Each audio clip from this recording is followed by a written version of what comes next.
Hello, I'm Cole Spivey. It's 2024. We're getting ready for the Oscars tomorrow, and I'm coming in late. But let me tell you, I've been close to an Oscar one time whenever I was studying with my acting coach, Diane Salinger, who played Simone in Pee-wee's Big Adventure. And she was hanging out with Tom Noble. I was on Mulholland Drive getting ready for acting class. There it was, right there on the mantle. I walked up about this far from it. I didn't touch it because I heard it's bad luck to do that.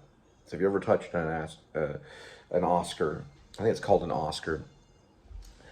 If you ever touched an Oscar, then it's supposedly bad luck. But I don't know. I guess the winners touched the Oscar, so maybe that's just a rumor.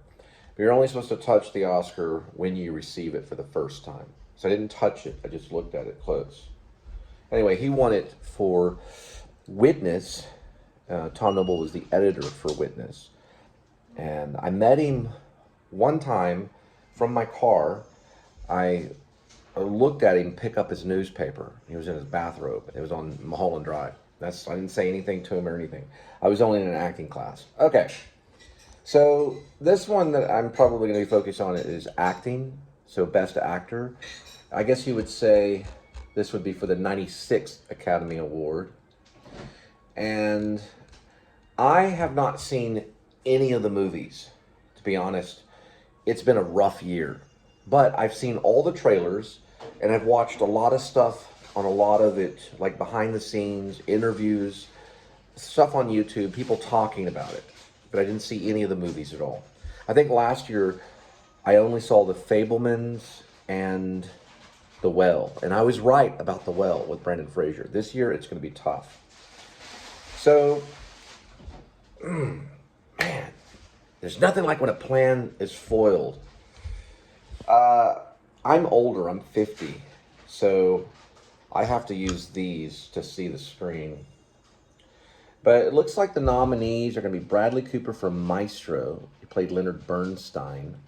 There's Coleman Domingo for Rustin. He played Bayard Rustin. Paul Giamatti for The Holdovers is Paul Hunham. Cillian Murphy for Oppenheimer. He played Oppenheimer, J. Robert Oppenheimer. And then there's Jeffrey Wright for American Fiction. Thelonious Monk Ellison is the character's name. I don't think it's going to be Jeffrey Wright for Best Actor. And I'll tell you why. I think it's a very even kill performance. I think there's a lot going on inside Jeffrey Wright from the trailer that I saw. And it seems like there's a lot going on with American Fiction. But if Jeffrey Wright wins, I think that's going to be like an underdog thing. So I don't think it's going to be Jeffrey Wright. Now, do I think it's going to be Cillian Murphy? I do, because he won it for the Golden Globes, for Oppenheimer, for J. Robert Oppenheimer. It's an important role. Do I think he deserves it? From the trailers, I would say I'm not really rooting for him on that one, okay? I'm seeing a lot of close-ups, a lot of emotion going on, but from what I'm seeing in it, I don't see anything as like dynamic. I see like a lot of still kind of stuff, if that makes any sense. It looks kind of like a movie for me, the performance does. But he'll probably end up getting it. There was a lot of interviews and stuff that I didn't watch, so I don't know everything about him. He's an amazing actor. He was in Peaky Blinders. But from what I'm seeing is it looks like it's a very stoic kind of movie-esque performance. Okay, I'm just, I studied at the Actor Studio. We watched Human Behavior, and I'm saying there's a lot of that in there, and he may win, but it just didn't seem like a dynamic kind of personal performance from what I've seen. Now, with Paul Giamatti, I'm kind of rooting for Paul Giamatti on The Holdovers. What I've seen is amazing. From, just watching it, it seemed like there's a lot going on in his performance, and even in his eyes and the neurotic energy and everything, it looks like this may be the role for him, and I wouldn't be surprised if I heard Paul Giamatti's name being announced for Best Actor. It looks like a dynamic role. It looks like a good movie, too. The Holdovers looks like something very funny, very committed, plus it's a comedy. I think only two of them are real comedies that are being nominated, and that's Jeffrey Wright and Paul Giamatti, which I'm not really surprised. Usually comedies don't get it, But my main thing is that because it's a comedy, they don't always win. But it looks like it's going to be like a dedicated thing. Coleman Domingo. Now, this is another one I think he might win with Rustin.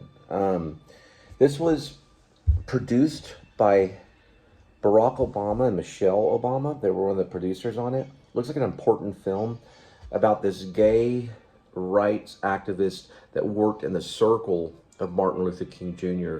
and then was later kind of excommunicated from that circle. And he's playing this very energetic. And when I saw this performance in the trailer, I thought this could be a Best Actor performance. It was kind of like the same thing I was going with Brendan Fraser for The Well, and that was easy to guess. But that was simple. And I knew Brendan Fraser was going to win, and Okay, now Bradley Cooper. Now, this is weird because I went back and forth. I went to the same school Bradley went to for acting, the Actor Studio Drama School at the New School University. Both had the same dean, Dean James Lipton. We both had the same teachers and everything. He was going to do the Elephant Man. I was going to do the Elephant Man. But I also was thinking about doing The Swan for a thesis.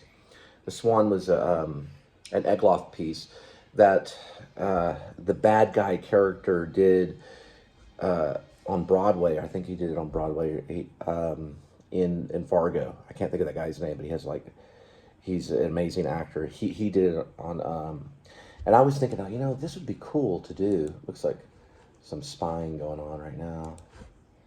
Yeah, there we go. I thought it'd be cool to do, and but I thought possibly the Elephant Man.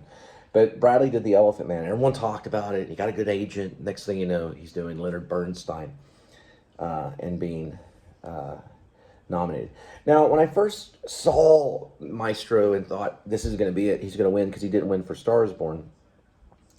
And Stars Born, I thought, because it was a lot of attention, I thought there was going to be an upset win, and he didn't win for that. So I've rooted for him every time because he's basically like a student. He's not a student, but he's a peer. He's like, in my mind, he's kind of like a peer or a student from that school, from the New School University, from the Actor Studio Drama School, and also connected with the Actor Studio. And Robert De Niro was kind of one of the people that kind of discovered him. Same with James Lipton. They kind of discovered him in a way because he got to ask De Niro a question and stuff. So it's kind of like you think about all these things as leading up, and this is an amazing. Being nominated, I think 9, or this would be the 10th time nomination. I have to look it up. I think it's maybe the 10th for Best Actor or Best Supporting. I'm not for sure. If he does win, not a major upset to be nominated 9 times and then win. Plus the makeup looks incredible. It looks like very strong makeup. And that's hard to perform, with. So it's a big give-in. I don't know how much weight loss was there, but it looked like maybe he became like a chain smoker. There's a real good chance, if you're in Vegas, you might want to lay some money down on Cooper. But Paul Giamatti could steal it. So you're kind of hearing me talk Paul Giamatti, Cooper. Now, why wouldn't I be talking about Cillian Murphy a whole lot? Because he won for the Golden Globes. Obviously, he'll probably win for the Oscar. That doesn't always happen. It happens sometimes, but not all the time. And what I've seen so far with Oppenheimer, it's not blowing me out of the water, okay? Not like some of these other performances. And Cooper trained, I think, for like 6 years for this performance. And it looks like he has his stuff down. So strong winner possibly could be Cooper, maybe Paul Giamatti. Those are kind of the ones I'm rooting for. If I was, this is like a ball game or whatever, I'd be saying Paul Giamatti or Cooper. Wouldn't be surprised if it's Cillian Murphy because of the Golden Globe. Don't know. Maybe I need to go back and watch Oppenheimer. People have watched Oppenheimer. They like it. It's a big deal. It's Christopher Nolan. Look out. We don't know. Now, we're going to get something harder. Best Picture. Like I said, I'm not going to go much further than this, probably. I'm just looking. We got American Fiction, Anatomy of the Fall. I don't think it's Anatomy of the Fall. I don't think it's American Fiction. Barbie, no way. Holdovers, maybe. Killers of the Flower Moon, possibility. An important film about Native Americans being killed for land and property and money. It's a good kind of like political drama that could be important, right? It's also kind of like Scorsese's favorite kind of thing, like a Western, it's something that he probably put a lot of love into. Maestro, I don't think Maestro is going to get Best Picture. Oppenheimer, it might. because everyone's talking about Oppenheimer, and plus the Golden Globes. Past Lives, I don't think so, and Poor Things, even though it looks amazingly creative, and Mark Ruffalo, it looks amazing, and everything is great. I don't think that'll win Best Picture. And Zone of Interest, I think it's too artsy, and I don't know. Zone of Interest, I'm not saying it's too artsy. It's probably Poor Things, but Zone of Interest looks too European, is what I meant to say. I don't think they're gonna get it. They usually give it to an American kind of film, you know. I never guessed it with Everything Everywhere All at Once last year. So I never even like saw it, and that all surprised me. So Oscars have surprises. Will Maestro take everything? Will it take Best Picture? Will it take Best Actor? Will it take Best Actress with Carey Mulligan and all of that stuff? It could. It could be like a Silence of the Lambs thing. I said that before in another vlog. Would it be an upset with the holdovers? Probably it could, but no, I don't think so. Killers of the Flower Moon, for some reason, I don't think it will, for some reason. I think it might go to Oppenheimer, but I'm not real certain on that. We don't really know. Anatomy of Fall's got a lot of attention too. That one I'm probably going to be ambiguous on, but if I had to guess, I would just guess Oppenheimer. Same thing with Best Actor. If it was like, make it right, I'd probably say Oppenheimer and Cillian Murphy. But I would shoot for Bradley Cooper and Maestro. And then maybe Paul Giamatti. Okay. Best Supporting. I'm just going to skip that. Although Robert Downey Jr. looks like there was something going on with Oppenheimer when I saw that. So when I was watching, let me just say, when I was watching segments from Oppenheimer and I saw Robert Downey Jr. show up, it started getting my attention. I started going, hey, this is an interesting, you know. Killers of the Flower Moon 2 with Robert De Niro, when I saw that, and I saw little segments, I thought Robert De Niro, so far from what I've seen, he looked like he had the strongest kind of breakout performance in what I've seen in segments. I'm not going to go with Gosling on Barbie. And Mark Ruffalo, Poor Things, everyone's talking about that. So a lot of people are like rooting for Mark Ruffalo for Poor Things. So it could, on Best Supporting, it could be Mark Ruffalo. Sterling K. Brown, I have no idea. American Fiction, it doesn't ring a bell. I'll have to see American Fiction. It looks like a good one. Okay, so Best Original, Anatomy, Holdovers, Maestro, May, December, Past Lives. This would be interesting if Maestro won, because Cooper did go to Georgetown. He was an English major. He does write stuff down, and he did with Stars Born, and this would be another one that he wrote with Josh Singer. I may go with The Holdovers for some reason on that one for Best Original Screenplay. Anatomy Feature, I'm not going to talk about that. Live Fiction, Best Original Score, I'm not going to talk about that. Cinematography, although I'm surprised Maestro also, because that did look impressive. And the black and white on Maestro and cinematography. Killers of the Flower Moon looks amazing. It looks like an amazing, and Oppenheimer looks very good. I say those three look strong on the best cinematography. I'm just looking at something else that might throw my attention. I'm just kind of throwing this out there. On actress, I'm going to go hands down with Lily Gladstone. I think I'm going to be right about that. I feel strong that they should give that to her for Killers of the Flower Moon because it's an important performance.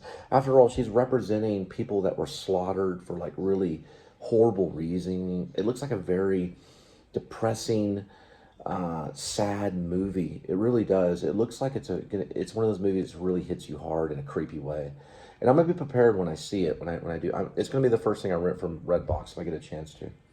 Let's look at directors real quick, and then we'll call it. We're already at 13 minutes. I was hoping to do 10 minutes on this. I'm going over. Anatomy of Fall, Scorsese for Killers of the Flower Moon. And he's only won one for Departed. So Martin Scorsese's only won one Oscar for, I think, Best Director. I could be wrong. If I'm wrong, leave a comment. But I think for director, I think he's only won for The Departed. I thought I should have won for Taxi Driver, really. Christopher Nolan, Oppenheimer. Yeah, just looking at this, Yorgos Lanthimos for Poor Things and Jonathan Glazer for The Zone of Interest. Just looking at it, I'd probably say Christopher Nolan for Oppenheimer. So I think Oppenheimer might take everything. It could take like a lot of different awards. It could take Best Actor. It could take Best Director. It could take Best Picture. It's weird when those kind of movies do that. It doesn't happen. It happened with Silence of the Lambs, but it doesn't happen with a lot of movies.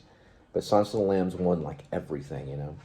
Okay, one more last thing. I did see Jodie Foster, when we're talking about Silence of the Lambs, I did see her for Best Supporting. I'm kind of rooting maybe for her on that one, but I haven't seen it. I don't think it's going to be Barbie. Barbie looks I'm surprised Barbie's on here. Everyone's saying weird. Her name is Greta. I can't think of her name right now, but everyone's saying weird things about Barbie. It kind of makes me want to actually go out and rent it. But it's like, why is this Barbie on here? It's like the last thing I'd want to watch, but it's getting attention. Let me look. Color Purple, Jodie Foster. Yeah, it's really up in the air on Best Supporting Actress. I think I'm going to see on Best Adapted. Man, I don't know. Like, I haven't seen any of these. It's sad. But anyway, that's just from my own research and me basically just looking at things online and reading about it and coming across it on different little interviews and stuff. Okay, so good luck to everyone at the Oscars. You know, the gold statue is awaiting. So.